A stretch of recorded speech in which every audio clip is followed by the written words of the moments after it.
Tollywood senior heroine Rambha ఎంతటి great dancer, అందాల రాణి అన్న సంగతి ప్రత్యేకంగా చెప్పాల్సిన పని లేదు. తన నటన, గ్లామర్‌తో టాలీవుడ్‌ను ఓ ఊపు ఊపిన ఈ బ్యూటీ ఎన్నో డాన్స్ షోలకు జడ్జిగా కూడా వ్యవహరించింది. అయితే ఆమె ఓ చిన్నారి డాన్స్‌ని చూసి మెచ్చుకున్న సందర్భం ఇప్పుడు వైరల్ అవుతుంది.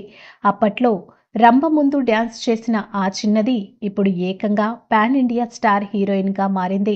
'ఫిదా' మూవీతో టాలీవుడ్‌లో సెన్సేషన్ క్రియేట్ చేసిన ఈ బ్యూటీ వరుసగా స్టార్ హీరోల సినిమాల్లో నటిస్తూ దూసుకెళ్తుంది. తాజాగా 'తండేల్' మూవీ సక్సెస్‌తో టాలీవుడ్‌లో హాట్ టాపిక్‌గా మారిన ఈ ముద్దుగుమ్మ ఇప్పుడు బాలీవుడ్‌లో రణ్బీర్ కపూర్ సరసన 'రామాయణం' మూవీలో సీతగా నటించబోతుంది. ఆ రోజుల్లో రంభను తన డాన్స్‌తో మెప్పించిన ఈ చిన్నది నేడు తన నటనతో బాలీవుడ్‌ను కూడా షేక్ చేసేందుకు సిద్ధమవుతుంది. ఆమె ఎవరో కాదు, టాలెంటెడ్ బ్యూటీ సాయి పల్లవి.